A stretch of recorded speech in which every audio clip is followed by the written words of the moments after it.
All right, good morning, everyone. Welcome to another session of our transition series. I'd like to welcome Tyler Schreffler. Here he is the manager at the Alexandria DARS field office, and he has presented at this transition series for many, many years. So we're happy to have him back again. Like I said, just as a reminder, please type your questions into the Q&A box. Again, this webinar is being recorded and will be available on the Transition Series Padlet along with a PDF of the slides. So you'll be able to access all of this information. All right, so with that, we'll let Tyler get started. Thank you. Good morning, everyone. As Diane mentioned, my name is Tyler Schreffler. I'm the new manager here in the Alexandria DARS field office. For those of you who are joining us or watching us at a later date, we have DARS offices all across Virginia. So your local office might not be here in Alexandria, but we have offices in Fairfax, Leesburg, Manassas, all over. At the end of our presentation today, I'll have some contact information from some of our regional offices that you might be working with.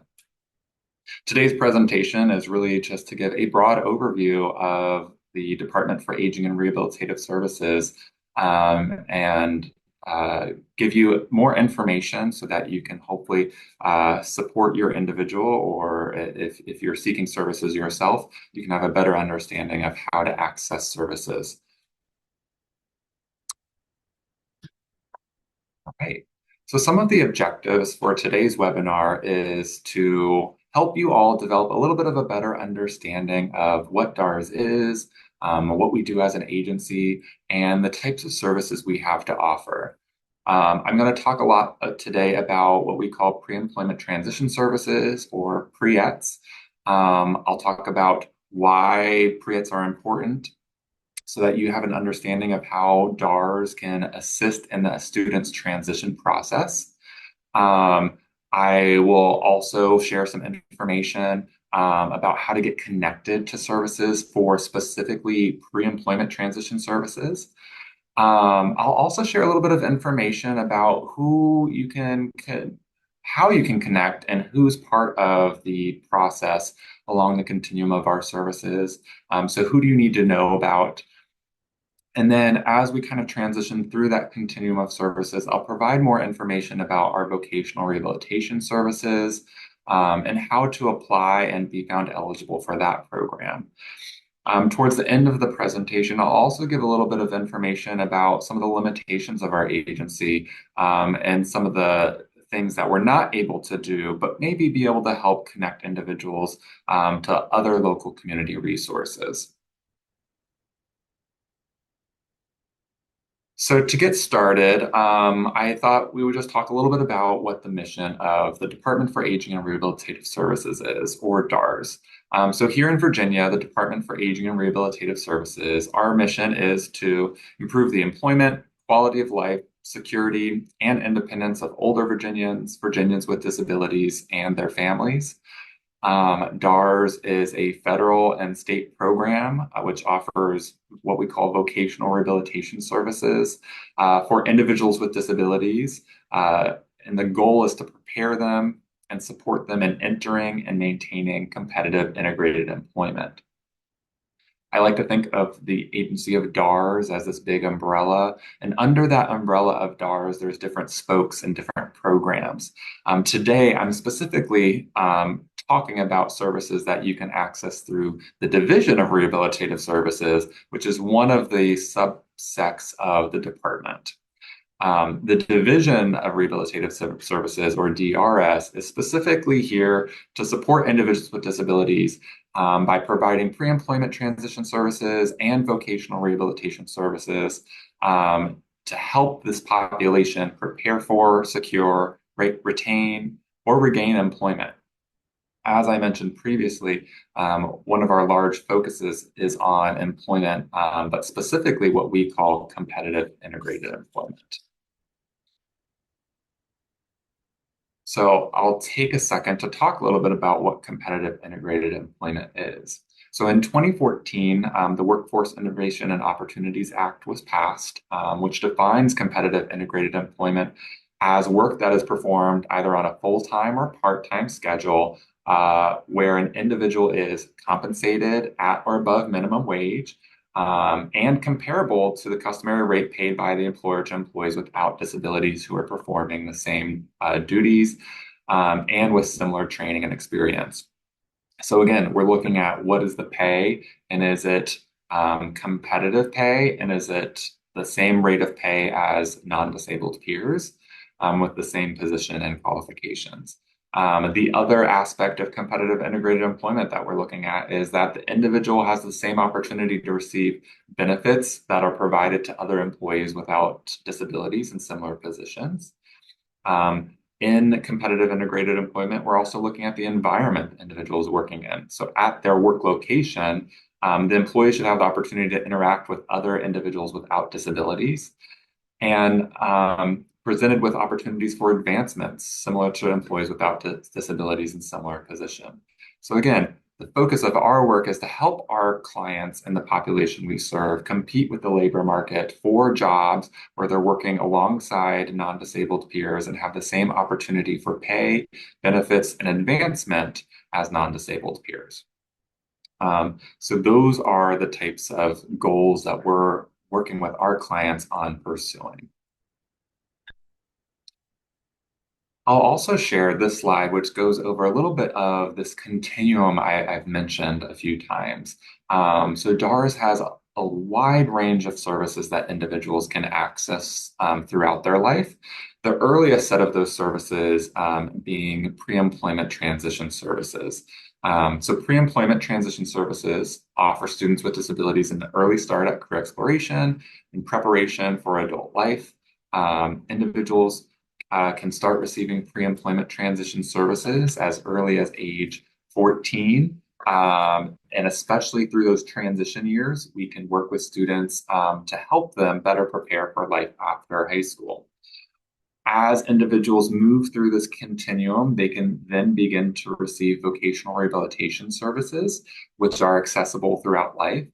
And again, the overall purpose of vocational rehabilitation is to support individuals and empowering individuals on their employment journey. The reason we have these types of programs, pre-employment transition services and vocational rehabilitation, is because there's research that shows the relationship between having a disability and poverty. And these sets of services and the programs that we provide are here to help individuals with disabilities develop the skills and get the supports they need to lift themselves out of poverty whenever possible. On the next slide, we'll talk a little bit more about pre-employment transition services, including who can receive pre-employment transition services, what they are, why they're beneficial, and how to start accessing pre-employment transition services. So to get started, we'll start with why pre-employment transition services exist and why they're important. They exist because in 2014, as I mentioned, the Workforce Innovation and Opportunity Act was passed. And the reason a lot of the support for this new legislation was because there was evidence showing that students were not adequately prepared to achieve success when they exited the school system. So now VR programs across the country can work with school systems to provide supplemental supports to help better prepare students for post-secondary success. Pre-employment transition services also expanded who we're able to work with and at a younger age.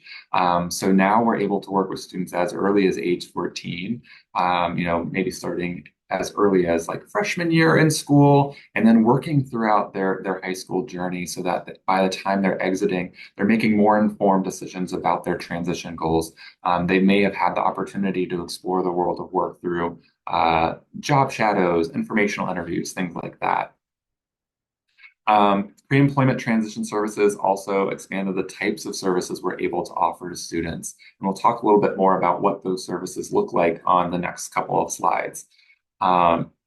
It also increased our collaboration, not only with our school systems, so we work a lot more closely with schools to hopefully partner and provide supplemental supports, This could be things like in the evenings, over breaks, over the summer, when students are not in school, so that we can continue the conversation about the world of work.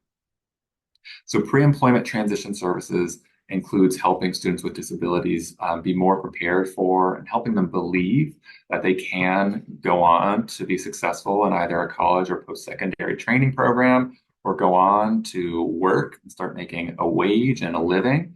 Um, it's to help them better believe that they can achieve greater independence and advocate for themselves as they transition out of school. And again, I bring it back to employment. It's to help them believe that there's opportunities for them to work at a competitive level. So that's the why behind pre-employment transition services. This slide talks a little bit about what are pre-employment transition services. And pre-employment transition services are broken down into five core areas, which include job exploration counseling, work-based learning experiences, counseling on post-secondary education and training opportunities, workplace readiness training, and instruction and self-advocacy. Now, these are broad categories, and under each category, we're able to provide a lot of different types of services to address these types of things. So, for example, job exploration counseling, a student might work with DARS or one of our providers to do some career interest inventories, career value inventories, to better understand what their interests are, maybe what some of their skills and aptitudes are. Start to look at maybe the local labor market so that we can start to know what jobs do exist here locally. So that's some job exploration counseling topics that we might go over. Work-based learning experiences. This might be working with DARS or one of our providers to do a job shadow. So go see what a job site looks like so that a student has a better understanding of kind of what the day-to-day tasks might entail, to make an informed decision if that's something that they find interesting or maybe that's something they find really boring. It could be job shadowing, so working one-on-one with a provider who might set up a student with an employee of a company where they shadow them around for a few hours or a day so they can ask questions and learn a little bit more. Also, informational interviews. It could also be assistance with finding like a short-term volunteer job, an internship, or possibly even a paid or non-paid work experience to help get them exposed to the world of work, help them start to understand employer expectations, and start to develop their resume. There's a lot of information out there that shows that students who have some kind of work experience during their high school education are much more likely to go on to achieve successful employment after they graduate. Counseling on education and training options. So when we meet with students, we also want to talk with them about all the opportunities that exist after they exit the school system. And part of that could include going on to pursue further training and skill development. That could look at like pursuing vocational skill training. It could go be, finding certificate programs that might be short term and very targeted towards the individual's area of interest. It might be helping them explore different programs at the local community college, or maybe even exploring different majors at four-year colleges. The idea behind this is really just helping them expand their horizons and think about alternatives to maybe the traditional path outside of graduation. Then we work with students also on workplace readiness training. So a lot of students might have the opportunity in their high school career to participate in some vocational based classes. And that's great. But for students who don't have the opportunity to participate in those classes or students who need a little bit more, we work a lot with our providers in the area to facilitate groups that talk about employer expectations, how to make a good first impression, how to start your job search, how to write a resume, all these things that individuals need to get ready for the workplace. And then lastly, instruction and self-advocacy. Again, a very broad topic, but so important when we think about an area that's really essential for students as they begin to transition from a very structured setting like the school system to adult life, where there's maybe a lot less support and structure. So having skills to advocate for yourself, We work with students to better understand kind of their own strengths and limitations, what accommodations are useful in their life, and how to ask those for those accommodations, who to ask for those types of accommodations. So all of that can be very essential in helping students better prepare for exiting the school system. So DARS not only provides opportunities for students to engage in these types of services in-house with DARS counselors, but we also work very closely with our local providers to offer these types of services in group settings. And on this slide, I have a list of some local providers here in Northern Virginia that have been offering a lot of different opportunities for pre-employment transition services. These are DARS providers that we work very closely with. And when we identify a need with a student, we might bring in this provider to provide the specific service that we're looking to address. Service Source provides a range of services, but one of their most popular pre-employment transition groups lately has been what they call their Finding Your Futures program, which provides a wide kind of overview of all 5 different areas. And it gets students engaged in a group setting. So they're working as peers to work through career exploration, work through workplace readiness, learn about self-advocacy and self-determination. So there's lots of great successes we've been seeing from Service Source in their Finding Your Futures program. They also offer a 16-week curriculum called Peers, which is a social communication program that really helps individuals better prepare for effective and appropriate communication after they transition from school and think about going into the workplace. Best Buddies offers a range of services. They offer group programming to address, again, all of the 5 core areas. The Independent Center of Northern Virginia offers a number of different programs. Money Matters to work on financial literacy, Thriving Solo to work on some of those independent living skills. I Am Self-Advocacy to help students become more aware and empowered about their own strengths and limitations. And their program called RAMP, which stands for Ready to Achieve Mentorship Program. So there's a lot of opportunities that the Independent Center of Northern Virginia is putting out so that our clients can access. There's a local provider called STEM Skills that works with students who are particularly interested in pursuing STEM careers. This provider provides things in group settings that have worked with them not only in schools, but also traveling around the community to different STEM businesses to get some more hands-on interaction with the field of STEM. People First Services is a provider that's working with students on developing work-based learning experiences, work experiences. And the Choice Group is also another provider in our area that's doing a lot of work with our students on setting up short-term work experiences, work-based learning experiences to get them more exposed to the world of work. And they also offer that peers curriculum. So there's a lot of different partners that we have here in Northern Virginia that are offering some of these programs to help work with students. So I guess the next question to answer would be, who can start receiving pre-employment transition services? So pre-employment transition services are the earliest set of services individuals can receive through DARS on our continuum. And there's no eligibility to receive only our pre-employment transition services. The only thing individuals need to have are be between the ages of 14 to 21 or 22, depending when that birthday is. And they need to have a documented disability. And you see here on the slide, it says either receiving special education or related services or an individual with a disability for purposes of 504. So if a student has an IEP, and there's a need for pre-employment transition services and they're in school, connect with DARS. If the individual is receiving a 504, reach out to DARS. We can certainly talk about what the need is and if there's a program or provider that can help address that area of need. The great thing about pre-employment transition services is right now there's no cost for these types of programs. So, for example, a student wants to participate in the Independent Center of Northern Virginia's Money Matters program. DARS would be able to cover the cost of that program.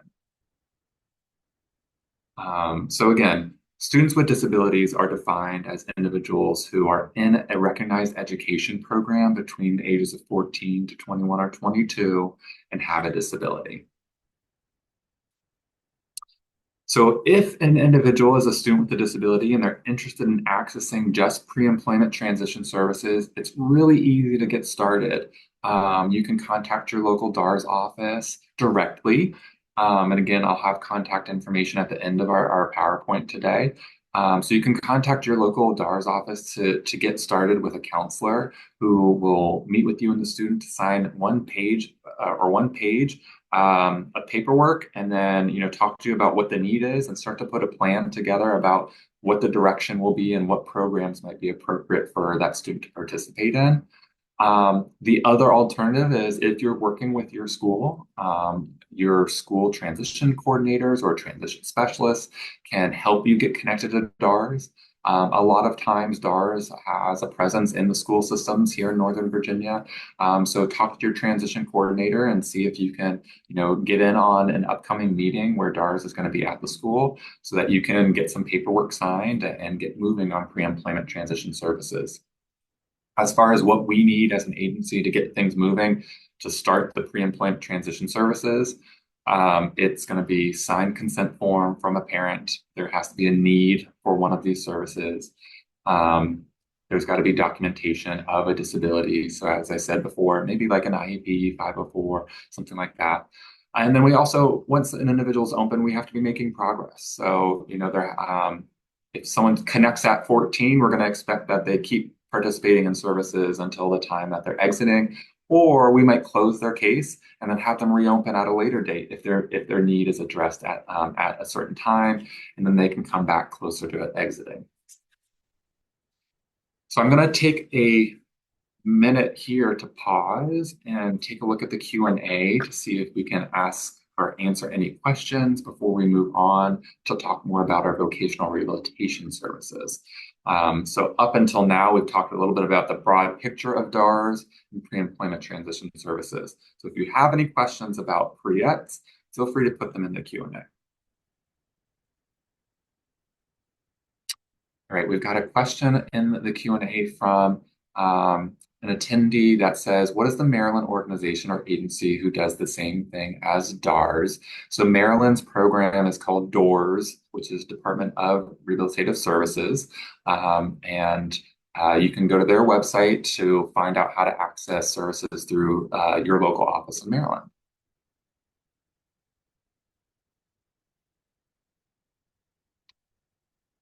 Any other questions from those online about pre-employment transition services? Another question came in. Can I speak a little bit more about a person's ability to participate regarding satisfactory progress? So a lot of the programs and pre-ET services we have are offered kind of throughout the year on a rolling basis. So as one program's ending, another one's getting going. So there has to be an ability to kind of participate in programs throughout the year. If there's maybe multiple periods where the individual is not able to participate in a program, again, I understand students are busy, they have busy schedules. We might take a look at, when would be a better time to reconnect with DARS to engage in pre-ETs. So it's really kind of that availability as far as time commitment and ability to access the material. So some of these programs are virtual, some of them are in person. And that would really be a conversation directly with the counselor who will be working with your student about, what is the student available for right now? What is their ability to participate in pre-employment transition services right now? I was at a school yesterday, and one of the students I mentioned or met with mentioned that he's not in a place right now to be talking about and doing anything extra besides his classwork. So we said, okay, we'll circle back in a month or two and see how you're feeling then, because they saw the value in what we had, but couldn't focus on us right now. And that's completely understandable. I know students have a lot of work they're doing in school nowadays. So that's a conversation, to have is where is your student? Are they ready to add something else to their plate to start participating in pre-ETs? Great questions. Any other questions? from the participants about pre-employment transition services. We'll have more time for questions at the end, but I'm going to go ahead and keep us moving. The next phase or area that we move on to in our continuum of services would be called or is what we call vocational rehabilitation services.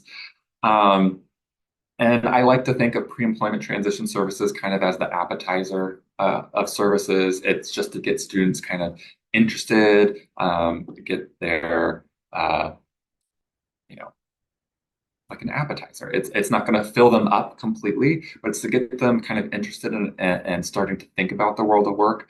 Whereas as students move beyond school, one of the things that they might want to consider is our vocational rehabilitation services, which would be available for individuals who aren't students with disabilities as well. Um, so the vocational rehabilitation program is going to be more of that main meal where we're here to really support and identify a feasible vocational goal to help that student, or maybe no longer a student, because again, this individuals can access VR services after they exit as well.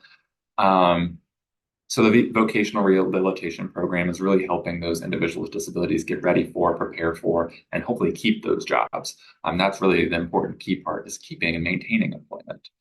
Um, Part of the goal of vocational rehabilitation is also increasing the ability to live independently in their community. So with employment comes, you know, money, and with money, hopefully individuals can start, maybe paying rent, whether it's even with family members or finding their own apartment. So it's all kind of interrelated.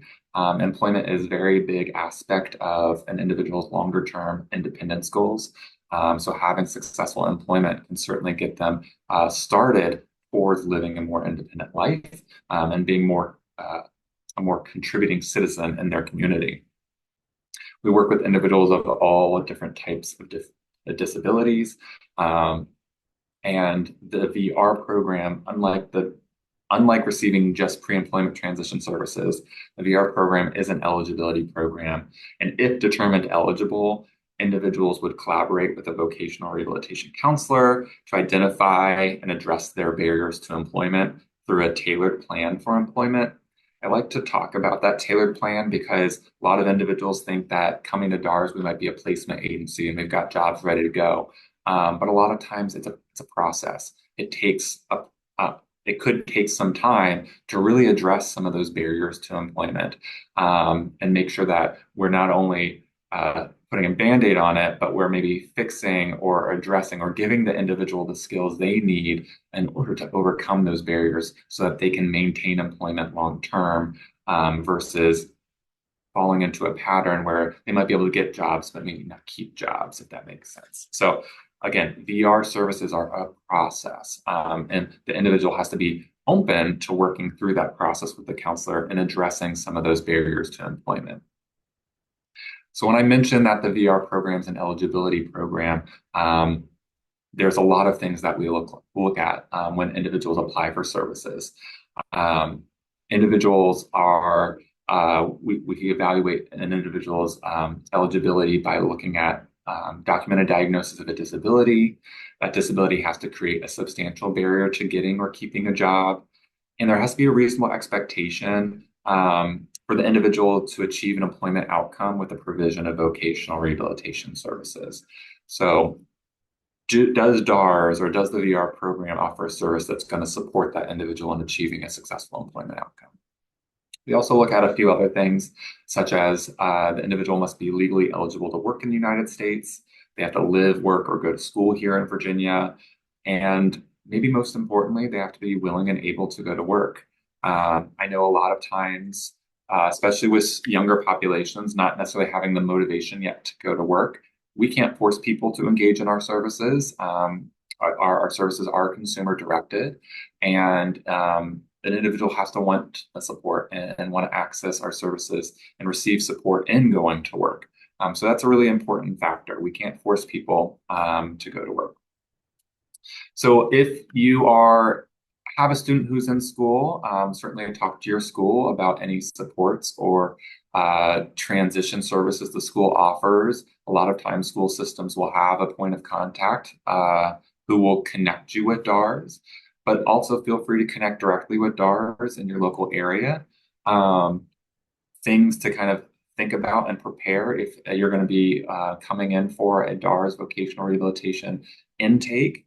An application would be, track down that individual's social security card, find a photo ID, start to gather any documentation of a disability and any documentation that speaks to the individual's barriers to employment or functional limitations. Um, Find a copy of health insurance information. And if the individual's under the age of 18, or if you're the parent or guardian, come with them so that we can sign all the paperwork that would be needed. So, whereas just signing up for pre-employment transition services is pretty straightforward and easy, pretty quick, the VR program is an eligibility program. It's a little bit more extensive, takes a little bit more time, a lot more information gathering, documentation gathering. Again, it's the meal where Grits is just the appetizer. So this slide goes over just some of the kind of most commonly accessed services through DARS. Unfortunately, we don't have a menu of vocational rehabilitation services, but here's some of the things that I see individuals accessing most frequently. Could be things like diagnostics, evaluations, and assessments. A lot of times individuals will work with our counselors to learn more about their skills, abilities, aptitudes through different types of evaluations and assessments. Um, a lot of individuals will work with our counselors on disability awareness counseling. So kind of developing a greater awareness of their disability, more disability empowerment. So they're owning kind of their strengths and limitations and how that makes them an asset as an employee. Our counselors work with individuals on vocational and career path counseling. So helping them map out, based on their profile, what would be a good and feasible employment goal for them to pursue down the road? And what are the steps it takes to get to that outcome? Does it involve any training programs, certificate programs? How do we address the barriers? If it's something like I said before, social communication, maybe it's getting that individual connected to that peers program to work on their social communication skills. Our agency also provides some assistance with their job search and job placement. So while we're not a placement agency, we can help individuals in getting connected with employers sometimes. We work closely with the employment community to hopefully get individuals' resumes at least reviewed so that they can hopefully get called for interviews. We work with our individuals on developing resumes, interview practice, job clubs, how to apply for how to apply to applications. All those kind of job readiness things are things that our counselors and DARS staff can work on. DARS also can provide some opportunity for exploration in vocational and post-secondary training. So as I mentioned before, if an individual needs some kind of training to achieve their goal, an individual might work with their DARS counselor to find a program that would be appropriate for them. Figure out, okay, what's going to take to get through that program? What are the skills I need to obtain this job? DARS also can work with a program called the Wilson Workforce and Rehabilitation Center, which I'll have a little bit more slides on later in this presentation, but there will also be a presentation, I think, coming up in this transition series. And DARS can also work with the individual on providing what we call supported employment services, or working with a job coach who would provide some one-on-one assistance to do things like help apply for jobs, take them to interviews, advocate on the client's behalf for the position, and then provide some training once the job is secured. We also have rehabilitation technology and rehabilitation engineering staff here within DARS who can help provide certain recommendations for accommodations, maybe at a job site, to overcome certain barriers to employment. The other thing I want to mention real quick about vocational rehabilitation is that individuals can apply and be found eligible for vocational rehabilitation services. And if they are still in school and still defined as a student with a disability, they can also still continue to receive those pre-employment transition services. So in addition to just receiving pre-employment transition services, individuals can also apply to the vocational rehabilitation program, receive VR services and pre-employment transition services if they are still a student with a disability, and kind of pair them on top of each other. All right. A lot of families over the years have asked about the cost of services, and there's no fee in applying for any of our programming. So you can apply and work with a counselor on the application and intake process. We'll even gather information and maybe even do additional assessments to determine functional limitations, all at no cost if it's needed for the purposes of eligibility determination. Many of the services that we provide in-house are at no cost to individuals, which is great. All those pre-employment transition services that we provide are at no cost to individuals. There may be some services that would require us to look at financial participation criteria. And on the next slide, I've got some examples of what might be cost versus no cost services. If some services that the participant requires have associated costs, we'll gather information such as SSI or SSDI, or if a family is claiming the individual on their income tax return, we'll obtain the latest income tax return to do a financial participation form that'll determine how much we're able to contribute towards the cost of services. So here's some examples of cost versus non-cost services. We've got a lot of diagnostic things over on the no cost service section, a lot of counseling services, so working directly with our counselors on counseling services. And then over on the right-hand side, some of the things that might require a cost are some of the more extensive services that might be a little bit more intensive. Things like training services, any types of equipment or assistive technology, or any other related services such as transportation or any other accommodation services. So those are just examples.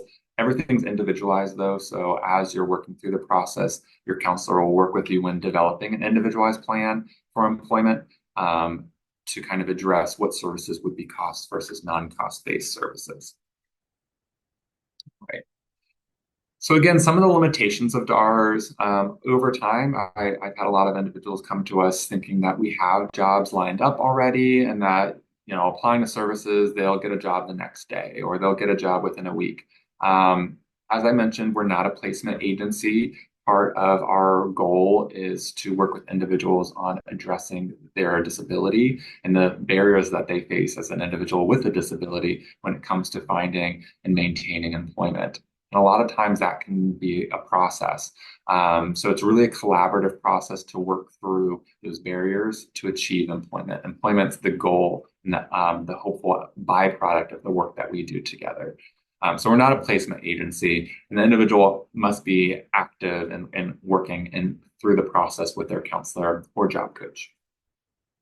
There has to be regular and active communication with their DARS counselor in order to participate in services. So again, with any kind of relationship, there should be some regular communication and making sure that we're working towards mutually agreed upon goals. And then there's some other limitations that we wouldn't be able to pay for services if the individual doesn't meet the DARS financial needs criteria, if the service is not needed in order for the individual to achieve their IPE goal, and if there's evidence that the student would not benefit from the service. So there are some limitations, but everything's really individualized and often a conversation and that the individualized plan for employment meeting. You'll get to set those expectations, develop responsibilities for both the participant and DARS and any providers that we work with, and decide and mutually agree upon progress measures so that we can make sure that we're moving forward in a way that everyone is okay with. All right. Before I move forward, I'm going to take a moment to answer any additional questions about vocational rehabilitation services in the Q&A section. So I just have a few more slides, but before we continue, feel free to put a few more questions in our Q&A. I've got one question that says, does DARS connect only with public schools? So most of our local offices have cooperative agreements with the public school systems. We can certainly work with other schools, so private schools, Catholic schools, homeschools, but the individuals will need to connect with us since we don't necessarily have those agreements. We've worked with some private schools pretty regularly over the years that have had staff that are aware of our services. So if you're not in a public school, certainly reach out to your local office. And we can, approach your maybe your private school together to see what would be feasible if there's any kind of partnership we can develop. And that's for both pre-employment transition services and for VR. So if you're not in a public school system, that's okay. You can still access our services. Not seeing any additional Q&As yet. So I'm going to go ahead and, I'm going to go ahead and move forward with just a few remaining slides. The last couple of slides I want to go over are just some information about the Wilson Workforce and Rehabilitation Center.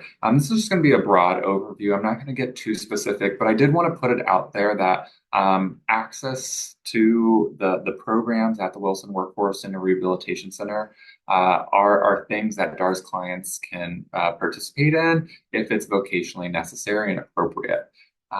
So the Wilson Workforce and Rehabilitation Center is one of just a handful of programs like it in the country. So we're lucky here, in Virginia to have a program like it.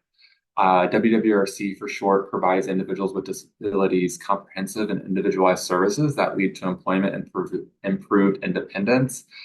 They offer a range of services, including vocational evaluation, training, life skills evaluations and training, and some other services. So there's a lot of opportunity out at the Wilson Workforce and Rehabilitation Center campus. I like to talk about them because for individuals that are students, there's an opportunity to attend WWRC for a 5-day evaluation called PERT, or the Post-Secondary Education Rehabilitation Transition Program.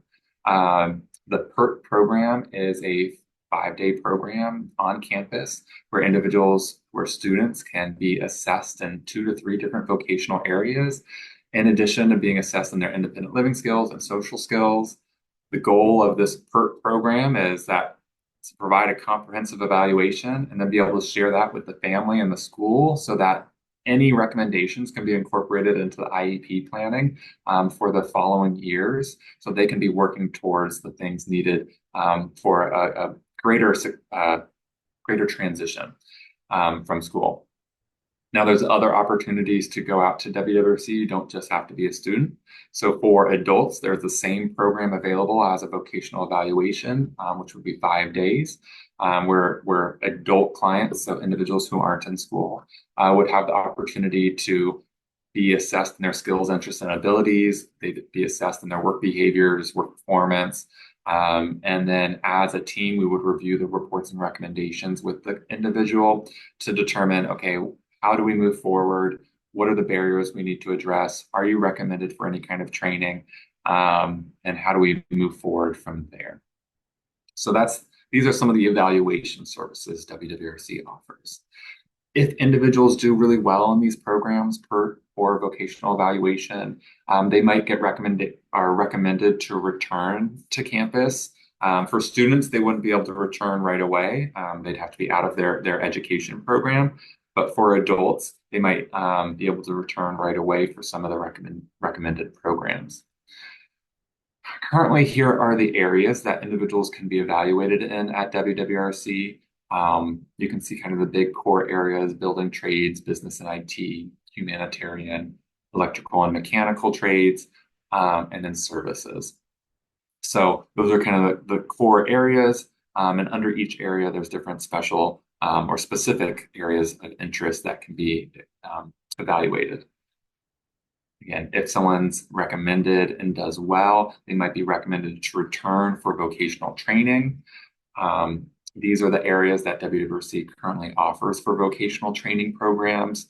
All of WWRC's training programs offered industry recognized credentials to help our clients get opportunities for skill advancement and credentials that are going to help them compete with the labor market and look good on their resume.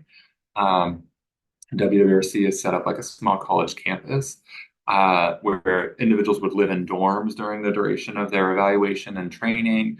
There's like a dining hall, an indoor swimming pool. There's lots of different things on campus, but it really, in addition to the vocational training, offers a opportunity for individuals to practice some of their independent living skills away from home, sometimes maybe for the first time. So lots of opportunity through DARS and through WWRC for evaluation and training. Again, later on in this training series, you'll hear a little bit more specific about all the different opportunities at WWRC, but I wanted to give a little bit of information and start to plant the seed that there are training providers here in Virginia at WWRC that could be a good opportunity for individuals as they think about what's next in their vocational journey. All right. So I'm going to go ahead and pause here for questions. I've gone through a lot of information regarding what DARS is here in Virginia, our pre-employment transition services, our vocational rehabilitation services. We've talked a little bit about WWRC or the Wilson Workforce and Rehabilitation Center. So I've been talking a lot. And now is really a time as we wrap up. If there's any questions you have about these services, about DARS, vocational rehabilitation, RIETs, how to connect, any of those things, please go ahead and put those in the Q&A. I see a question in the Q&A already about, is there a program like Wilson in Maryland? I'm not sure if there's a program exactly like WWRC in Maryland. I do believe they have something somewhat similar, but might not be structured in the exact way. Tyler, I have a question that we get asked sometimes from families. Let's say you help assist someone to get a job and it's like a very part-time job, maybe 10 to 15 hours a week. And then they're interested in maybe finding a second part-time job. Can you help after you've already found someone one job? Can you help again to find a second job, or you can only have one employment goal? So that's a great question, and thank you for bringing that up. So when individuals connect with DARS, we develop what we call an individualized plan for employment. And the goal is to work towards that, whatever is identified as the employment goal, and continue to work until we support them in achieving that employment goal. So if the original goal was to find something part-time, we would talk with the individual about kind of what services or supports they might need to find another job. Part of the VR or vocational rehabilitation process, a lot of times we want to help the individual develop the skills so that if they do want to find another job in the future, they have those skills and abilities to do that a little bit more independently. There may be times where we're able to provide some continued assistance in finding another job.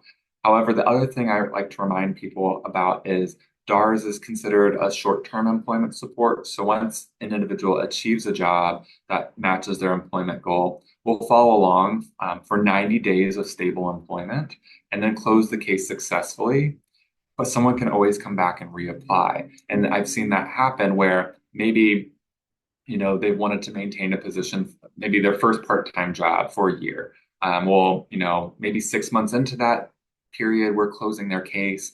They can certainly reapply for our services and develop a new plan to find either a completely different job or a job in addition to their current job, or maybe even a full-time job now. So individuals can reapply for DARS throughout their life as long as they continue to meet our eligibility criteria. I have another question. So let's say someone, when they start the application process for VR, for vocational rehabilitation services, about how long does it take for them to get up and running once they apply? Great question. So when someone comes in for an intake and meets with one of our vocational rehabilitation counselors, the first meeting's typically about an hour long. where there's a lot of information gathering, a lot of paperwork that's getting completed.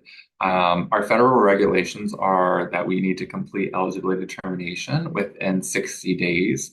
However, when individuals are able to come in with their own disability documentation or records, we're often able to make eligibility determinations quicker than 60 days. Some individuals, and in a few instances, it might take longer than 60 days because we might need to do additional assessments to verify if you're able to participate in services or you're going to benefit from VR services. Some individuals come to us and they don't have any diagnosis or documentation of a disability, and sometimes referring out for some testing to obtain documentation can take a little bit longer than that 60 days as well. But 60 days is kind of the typical maximum amount of time. And typically it's happening much quicker than that, especially if individuals are able to come with some of their records. Thanks, Tyler. Since there's no questions, please feel free to put a question in the box. We have like just a few more minutes. I'll ask one more. So like obviously when students are in school, they may have done work experiences at school, assessments at school. Is that documentation shared with you? Does the parent bring that? Do you work with the transition coordinator to get that? How does that work?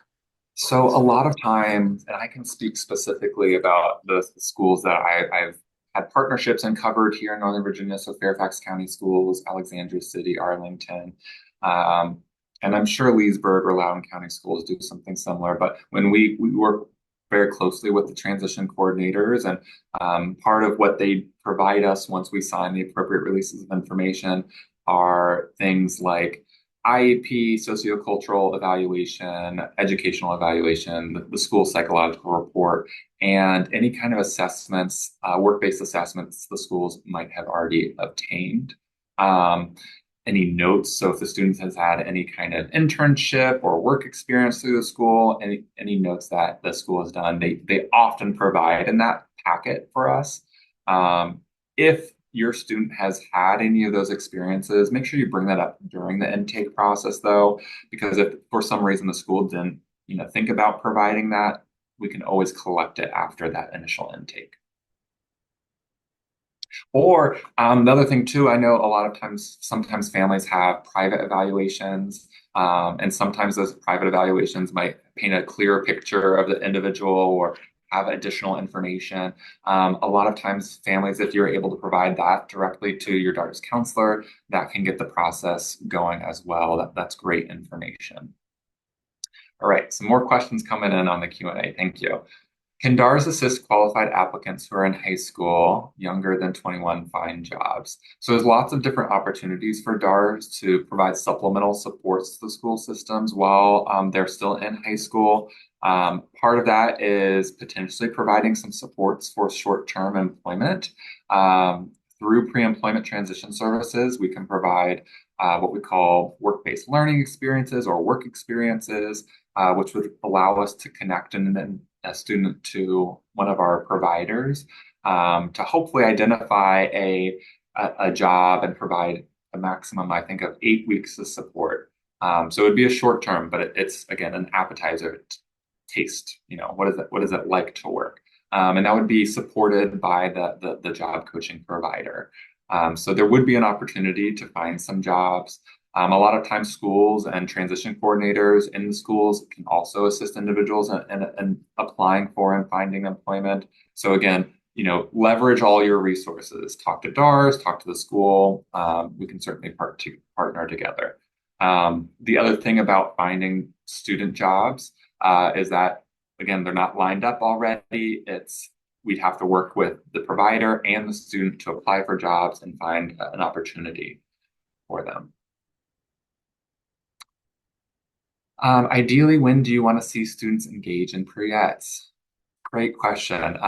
So before pre-ETs rolled out, and I was a transition coordinator or transition counselor with DARS, we would always say, do your best to connect with us 2 to 3 years before exiting.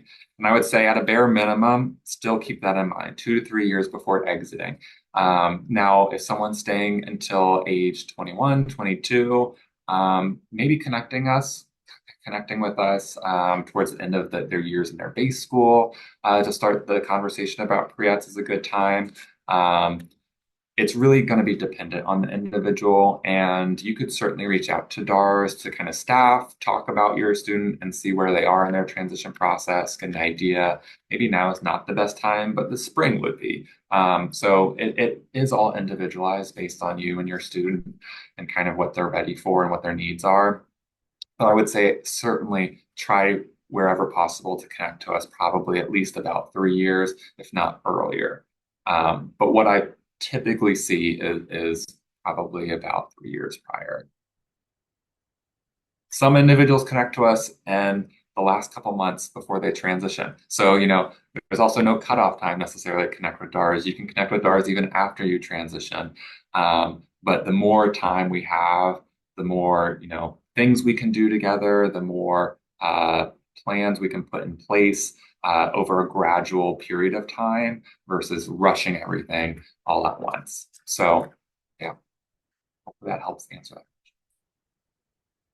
Great. Thank you so much, Tyler. Okay, I think you took care of all the questions. Thank you, Tyler. You're also always my go-to person whenever I have a question, so I appreciate you always providing us with lots and lots of information. So thank you all. Again, this recording will be posted on the Padlet later today. Thank you and have a good day.